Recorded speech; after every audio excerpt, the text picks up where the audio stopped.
Chers internautes, merci et bienvenue dans votre émission que vous aimez bien, une émission que vous appréciez beaucoup. D'abord, merci de vos remarques, merci de vos suggestions, merci de tout ce que vous faites. J'aime beaucoup ce que vous m'écrivez. Ça me fait énormément du bien puisque je sais que vous êtes là. Vous ne vous fatiguez pas. Vous êtes toujours là à l'écoute de votre, bien sûr, présentateur. Merci. Merci. Nous continuerons toujours à faire des analyses pertinentes, bien sûr pour le bien-être de la République démocratique du Congo et surtout pour le bien de tous les Congolais qui nous suivent de partout et des Congolais qui sont même ici au pays. Chers internautes, chers Congolais, aujourd'hui je vais parler d'un dossier Oyo. Pour le Balicambo d'abord, le Bosso, Félix frappe ou sacrifie son proche. État de droit, Félix vient de frapper son proche, vous le savez.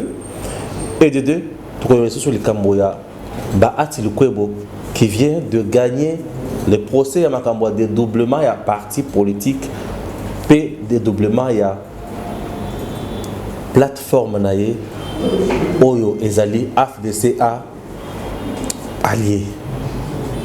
Alors, chers Congolais, Makambona RDC Ezali Kotambola ces derniers temps na Mbutu. Ezali kotambola na kimiate. Pourquoi ezali kotambola na mbutu? Biso tovandi pendant 18 ans à Joseph Kabila.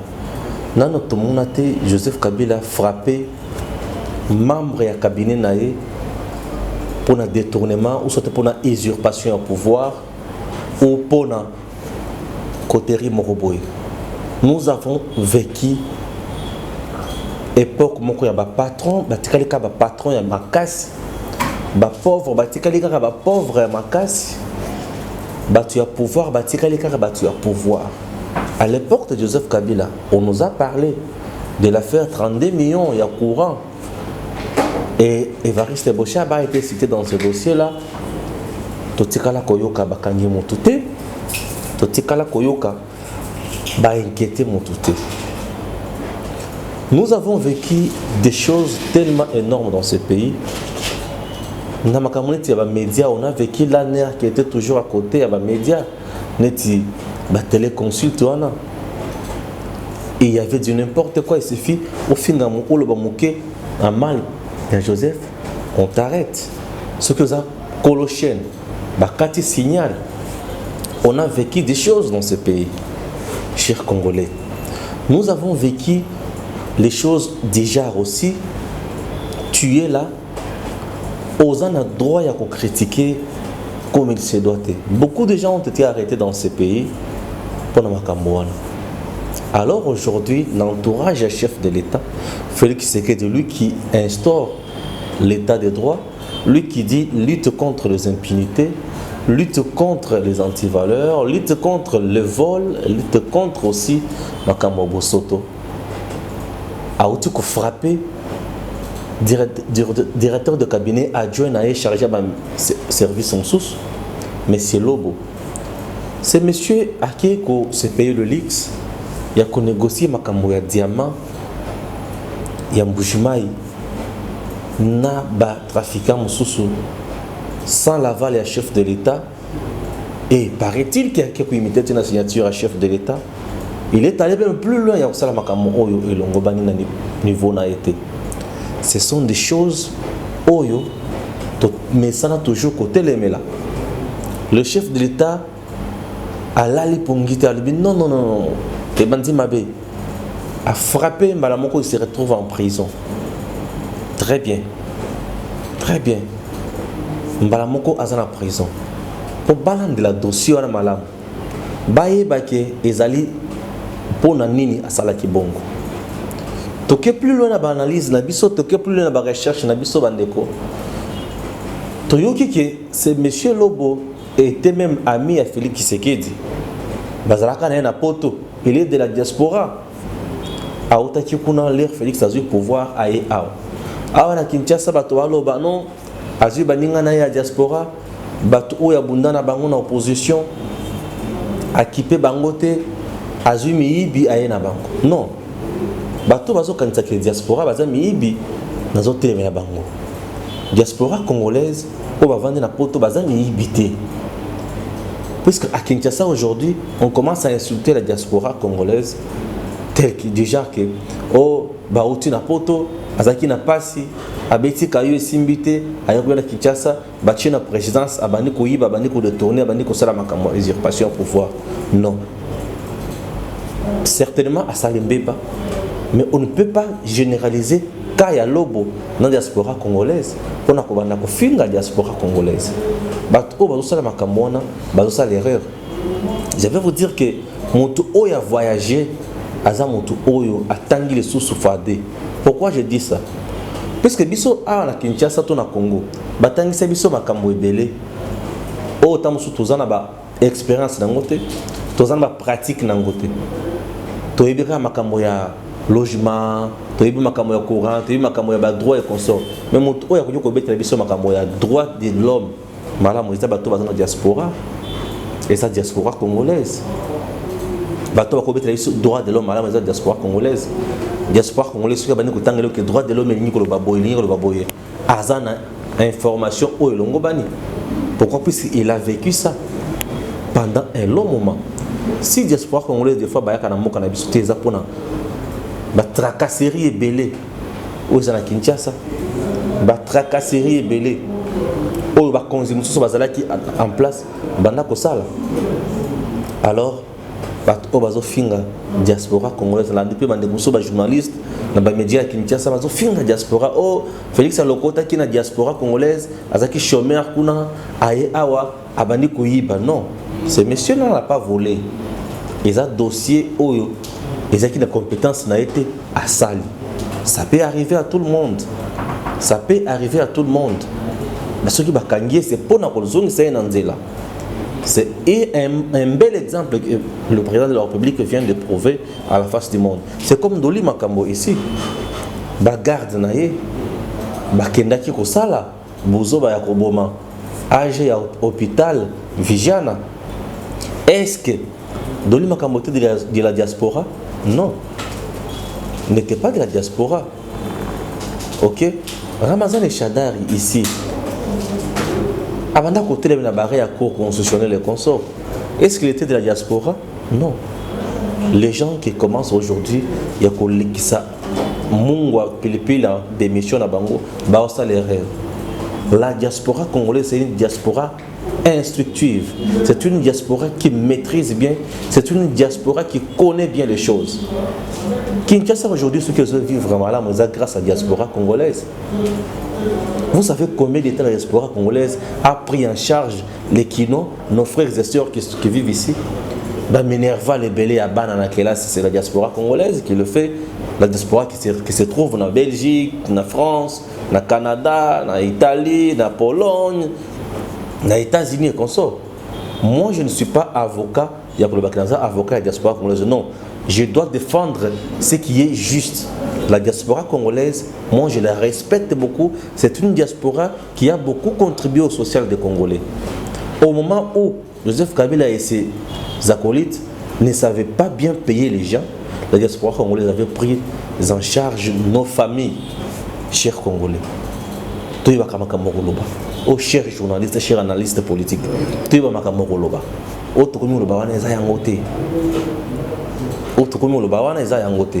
j'ai reçu beaucoup de messages de certains compatriotes de la diaspora de partout. Monsieur Stéphane, est-ce que tu te rends compte qu'il y a Makambo, confrère, non, non. Je condamne. Parce que la diaspora congolaise aujourd'hui à Kinshasa, tout ça dans la salle de fête est belée. Ces salles-là sont construites par la diaspora congolaise, la diaspora congolaise. Tout ça dans le garage, je à Kinshasa. Et ça, la diaspora congolaise. Tout ça, na Kinshasa lelo na basal de fête ya kitoko basal de fête basal ya funérailles ya ko la bibembe ya kitoko, c'est la diaspora congolaise.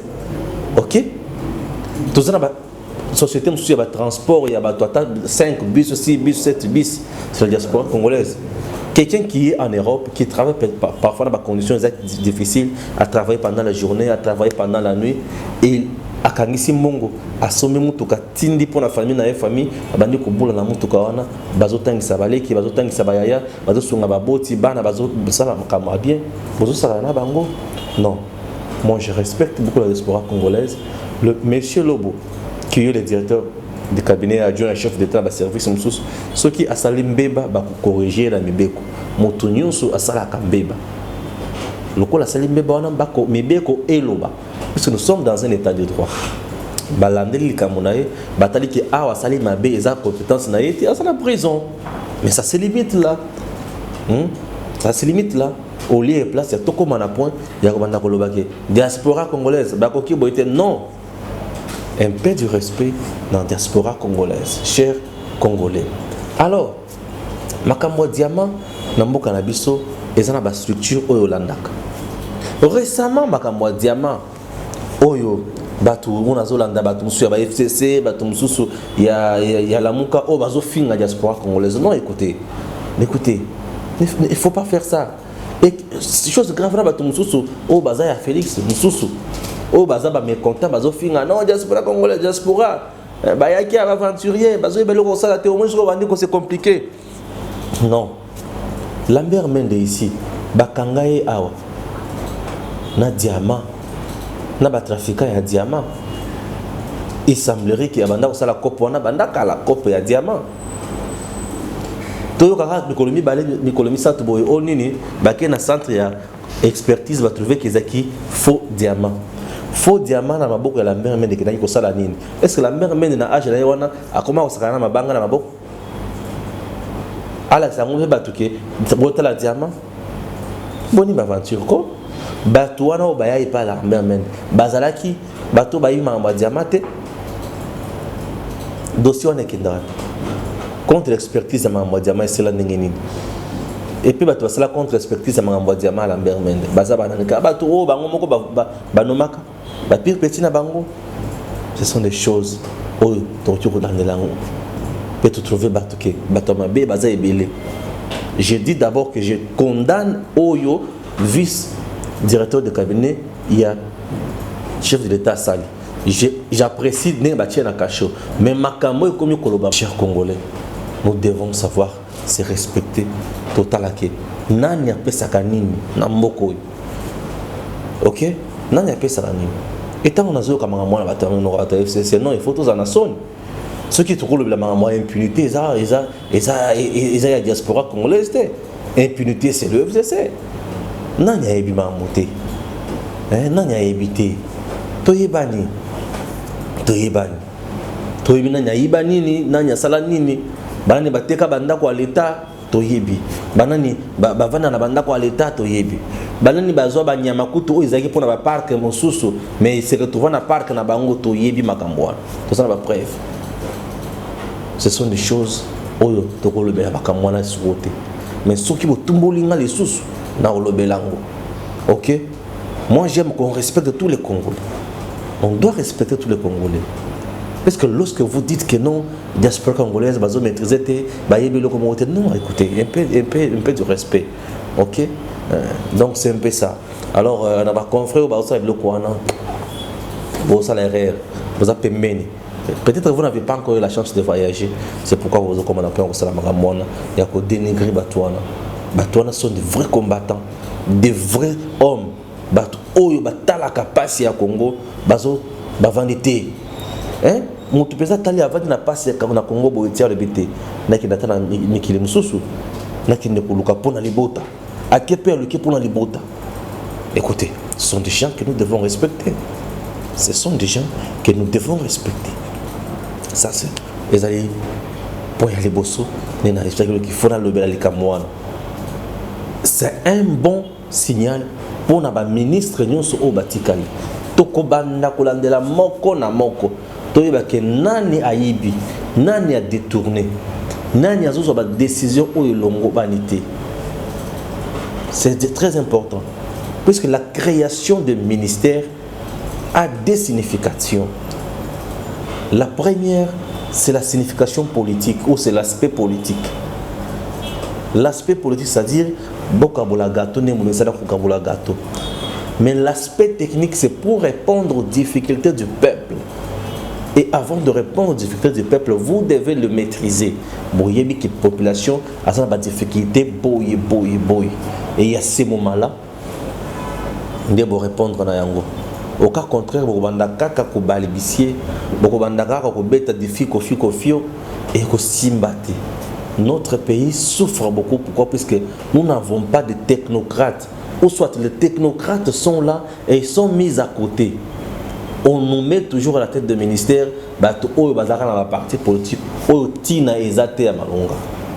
ce sont des choses que nous dénonçons, que nous décourageons, puisque avec ça, les choses ne peuvent pas marcher en République démocratique du Congo. Ok? Jusqu'à présent, nous avons dit que ministre, il y a pêche élevage à la ligne. Projet d'une nazosale. Pour il y a bateau dans beaucoup d'habits. Jusqu'à présent, nous avons dit que le ministre de l'Agriculture a fait la ligne. Pour le bateau. Il faut tout le cap baudit. Bokangalonzo, c'était l'argent de l'État. Bokangalonzo, Koufa et Kenda Wapi. Mbongo misolo ya l'État wana bima et Kenda Wapi. Pour faire 15 millions à tout le monde, tu vas le benango mingi. Mais Bokangalonzo, Mbongo wana et Kenda Wapi. Il faut tout yeba. Matata pour la kaka na mboka na biso 1000 écoles par année. Et tongama combien? Et ceux qui tongama kate tongama tendenge nini? Il y a tongi université mouné na kindu. Il faut tout le capeto et baki bozui na ezaki na niveau nini na degré nini. Ce sont des choses que nous devons parler.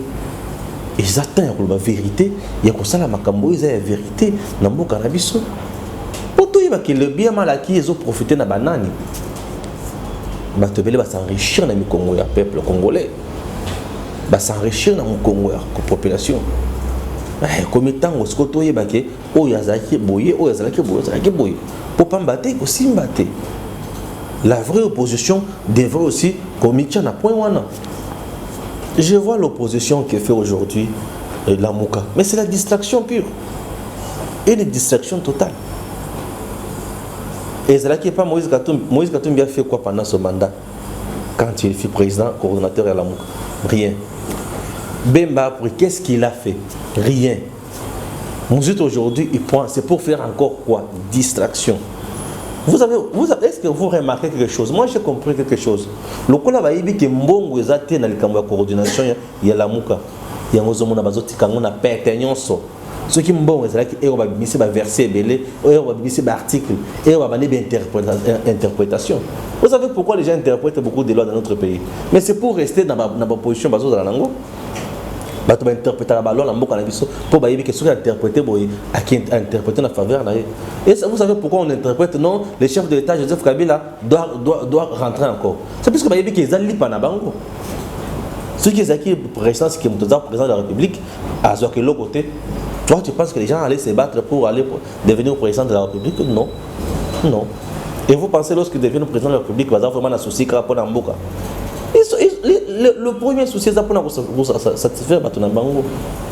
Ouais, il y a la vérité, mais il y a la vérité.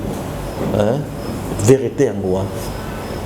Alors, il y a des dossiers sales dans ce pays. Oh, il faut tout l'amener la Kamakamouana. Nanya Boma Boteti. Il faut que l'on ait la Makamouana. Chebe Nanya Bomaye. Il faut pas qu'on ait. Ok? Ce sont des choses que nous devons parler dans le cannabis. Puisqu'au cas contraire, au très la vérité, mon taboma qui reçoit mon kindi. Akenda wapi. Azakanani. Akenda wapi. Ce sont des choses. Nous sommes en train de dénoncer. Et si on ne dénonce pas, tu vas dire que la passe si boy. Et surtout, ceux qui te disent que la passe si boy, et le pays ne peut pas avancer dans le Lengiwan. Messieurs, dames, tout ça toujours pour nous sunga bino, pour nous lakisa bino que avec l'état de droit, mibeko eza likolo ya batu. Batu oyo bakolanda mibeko te bakokangama. C'est ça. Donc ceux qui bakangi yo c'est que olandi mibeko te. OK. Et tous en a pour ça peut tout monde akabatu oyo bazolanda mibeko te bakangaka bango. Et non to ba protéger batu mususu. Wana iko simate. wana ekosimbate. Nous continuons notre émission peut-être la partie mususu juste après élément oyo coach na biso na niveau réalisation a coach na biso.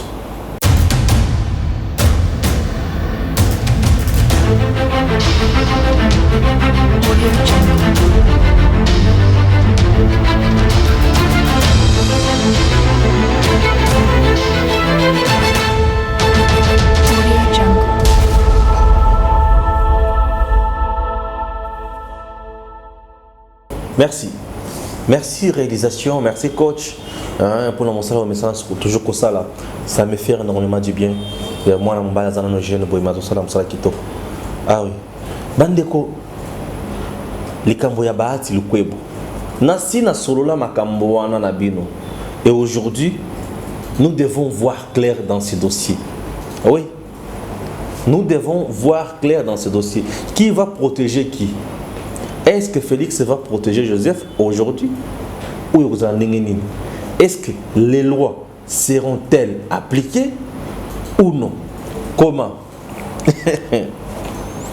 Chers Congolais, chers internautes, tozali na loi na mboka na biso, tozali na loi électorale. Loi oyo emema batu bakoma na ba regroupement politique. Ok, voilà. Nous se banane. Avant tout que dans l'élection, il y a 2018, Batouka y a FCC. Tellement qui très bien que l'opposition est là, qu'on n'a pas si basanga, n'a pas ça les boké, bavandi ti, avec leur professeur en tripatouillage, le professeur en tripatouillage. Bazala ba diplôme à danger na mamoko trépatuer pele makomoko sala ko bloquer baling là bazala danger mais bazala ka moins danger na makambo ko trouver solution na passe ba congolais. Ça me fait très mal parce qu'avec le professeur que nous avons aujourd'hui en RDC, vous pensez qu'il n'y a pas de spécialistes en matière de défense paix et guerre pour bâtir sa guerre à est, mais ils ne sont que là pour interpréter la constitution pour voir comment Joseph Kabila doit rentrer au pouvoir. Ça c'est dingue. C'est dingue. Hein? Donc des professeurs au service de l'individu et non au service du peuple. Et vous dites que vous êtes des professeurs. Non mais écoutez, ça c'est tout sauf le professeur. C'est tout sauf le professeur. Un professeur n'est pas quelqu'un qui doit vendre sa science. Na profit à individu pour n'ambongo, pour n'anzalazanango. Les flatteurs de mauvais goût. Le professeur est incapable de trouver solution pour l'Est. Pour bon, la guerre à l'Est, les milices nous dérangent, tuent tous les jours les Congolais. Chers professeurs, il y a des spécialistes en criminologie, il y a des spécialistes dans ce pays en défense et sécuritaire. Et sécurité, il y a des spécialistes en diplomatie. Et étudier stratégie de guerre. Va mettre en place un plan de guerre. Non pour faire ça, les ex-forces dans ces pays ne manquent pas. Du temps de Mobutu, il y a des gens qui ont été bien formés dans ces pays. Naba Israël, Naba Chine, Naba Japon. Ils sont où tous ces gens-là? Ce qui est réellement, professeur Malonga, est-ce que vous voyez la conclave, la atelier conclave sur la situation de l'Est, solo. Ok, ça va point de presse au monde qui Nyabirungu ça qui wana. Ok, tellement mon qui mbata sale yep à la fois ça la batine qui n'est plus ça là. Mon droit pénal a commis pour interpréter la constitution. Mon Dieu, wana ka na RDC zala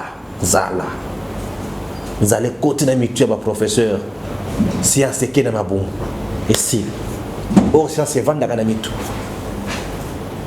Dans le bel Cameroun, le Cameroun, les autres sont méchants. Les autres sont méchants pour ça dévorer le professeur Moko qui n'a pas de balabal. Alors, tout ça, c'est quoi dans l'élection? Makambo bari comment politique est banane et bandika na FCC. FCC kaka. FCC dans le Baka, c'est un fonds commun contre le Congo. Comment? Un fonds contre le Congo. Un front contre le Congo. Pourquoi dans le Barabongo? Bavanda basolo la balobi, le coup la bango basangani ba la possibilité de gagner mingi. ça la plateforme électorale. La plateforme, on a une personnalité juridique. Alors, pour nous mettre garde-fou, mutu oyo akotambula selon mibeko ya plateforme électorale tout selon mibeko ya parti wana te à se désolidariser na plateforme à perdre un mandat, c'est la loi. Alors l'air bavandi pour l'air bato moko balungwaka na FCC na pembe na Kabila ba dédoubler ba parti politique na bango to mona ba ar ya kamita to koma biloko ebele ba ina def ya kyungu koma na bato mususu to mona biloko ebele ina fait ya kyungu koma na bato mususu to mona biloko ebele. L'unique parti politique qui n'a jamais été dédoublé dans ce pays est Zaka PPRD. Oui, Zaka PPRD. PPRD n'est pas là pour dédoubler en beaucoup de PPRD. Moi, je ne sais pas où. PPRD. On a dédoublé PPRD. Mais il dépêche à doubler. Il dépêche Chibala et Bima. Il dépêche Moubak et Baza. Il dépêche qui Baza. On a tout le bâti. Alors, MLC peut not loi qu'ils ont la bon, ils ont l'aventure belle. Alors, les chers Congolais, Bavanda Balobi, tout ça c'est quoi pourcentage à Makamwa Sey? Ce qui 1% ou 2% vont totaliser dans la liste de binoté. C'est que vous avez élité. Tellement que vous couper ça, bon, va corrompre. Opposition à Rosanambon, côté, bah n'a rien. Trop cassé, bah mon ennemi. Des bavandi, bavandi kosala, bah aider na bangoan. Les basali bah aider na bangoan soana. Bavandi balobi, donc une belle élection. Baké na belle élection. Effectivement. Lokola bazalaki na boule na bango na makambo na bango ba gagner élection ceux qui va corrompre ceux qui va tricher ceux qui va nommer ki bango wana ngana yo to ebité nazaki kutu na senité ninité wana makambo oye tali nanga na batuna ye bandeko to vandi siko et comme ce qu'on attend ya ke sengeli ba choisir ba membre ba ko diriger bureau de l'Assemblée nationale, puis na ba membre au bako diriger bureau ya Sénat, puis na batu nini oyo bako sala na gouvernement. Chaque parti politique ou chaque regroupement politique na kati ya plateforme munene bako sala kati ya coalition na bango, chaque regroupement politique est pesaka sur base ya port nango. Donc ekoza ba ministère to ba poste mususu sur base ya o yango ezo mema. Ce que ozo mema ozana ba députés nationaux ebele. Oui, c'est que motion na yo est abondante, okoza pe ba ministre moi ebele, okokipe ko za mandataire ebele, okokipe ko za moi ba poste ya kitoko. Alors FCC juridiquement n'existe pas. Cash juridiquement n'existe pas, tout comme la Mouka. Ce sont des plateformes électorales de faits privés. Puisque CENI, AEBI Kaka, AFDC A est allié, AEBI PPRD est allié, AEBI IDPS est allié, AEBI CCI est allié, AEBI MLC est allié. Voilà Makamo CENI AEBI. Et Makamo Mibeko Yamboka AEBI.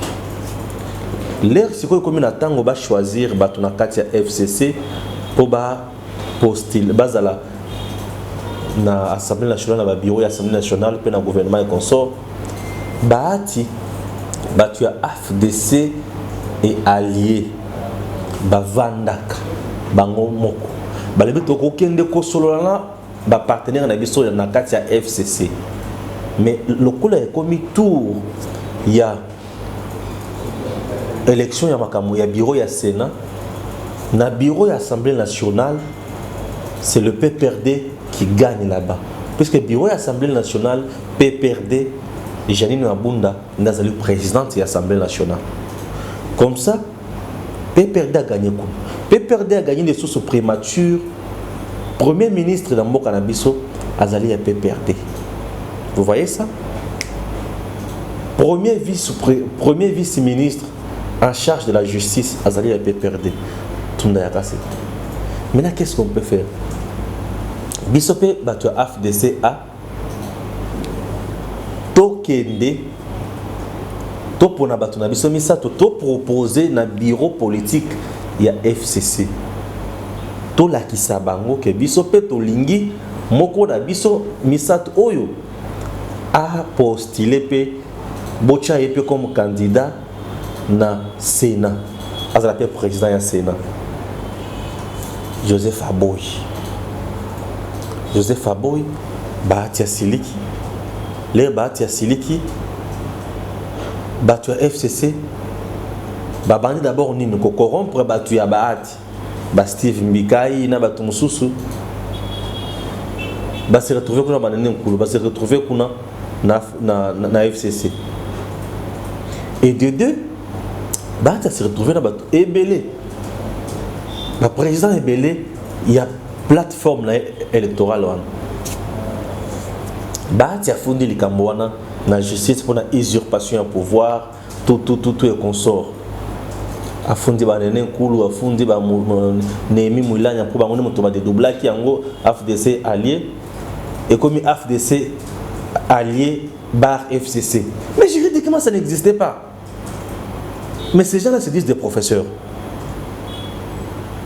comment Bato va se retirer bango ne va pas monopole bango ne va pas pouvoir na bango va se retirer les bango va se retirer baké devant la justice ah c'est comme ministre et intérieur vice-premier ministre en charge de l'intérieur a pesi Bahati raison ba pesa regroupement na ye maintenant ba oyo ba longwaki c'est que ça va déserter Bambika et consorts puisque les autres là ont été élus sur la liste de AFDC et alliés. Et Sengeli va perdre mandat na bango na l'Assemblée nationale.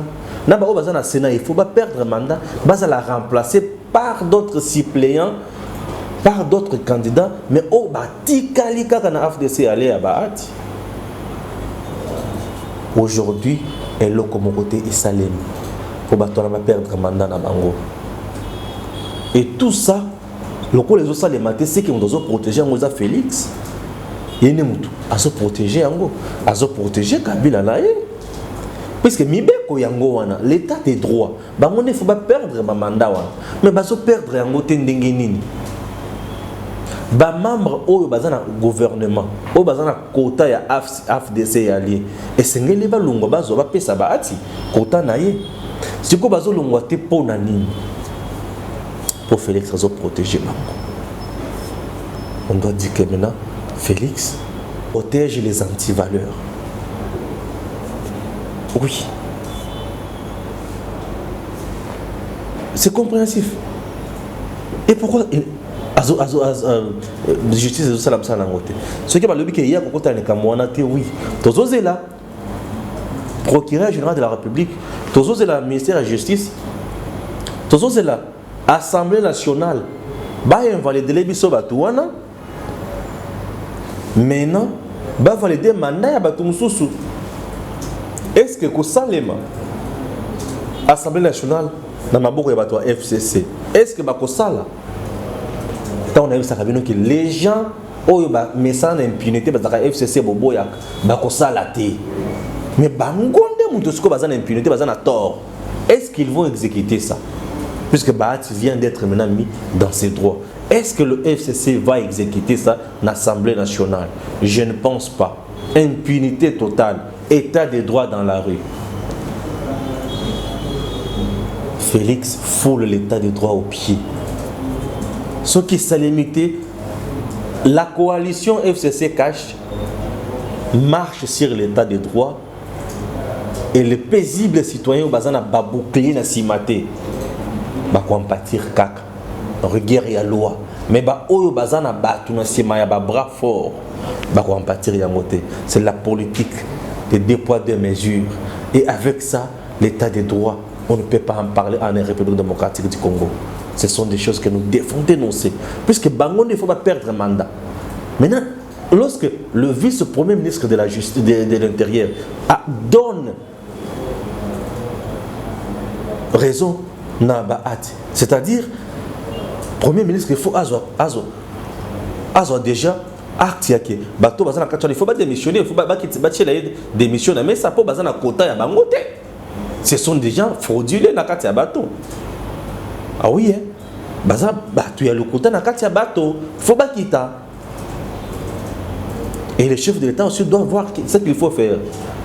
Maintenant, le discours, oh, c'est pour ça va déstabiliser la coalition. Ça va déstabiliser la coalition quoi? Donc la coalition est au-dessus des lois du pays. Est-ce que vous avez compris? Félix protège Kabila et foule l'état de droit au pied. Ok. Mais Moutounaye a bêtillé Madame dans la prison. Pour Moutounaye dans un bouclier. Est-ce que ceux qui ont dit que Kabila, Félix allait l'arrêter comme ça facilement dans la prison? Non, Doli Makaboza li Kamboye bani normal va boumir moto normal. Mais dans le dossier, il y a un dossier qui est mis avec intelligence comme ça. Est-ce que Simba? Ce sont des questions. Pour ceux qui ont Simba, à quoi sert l'état de droit maintenant pour les autres? À quoi sert d'appliquer la loi, la force de la loi pour les autres? À quoi sert? Ah oui, j'espère que vous m'avez compris. Merci à vous tous qui nous suivez de partout. Merci.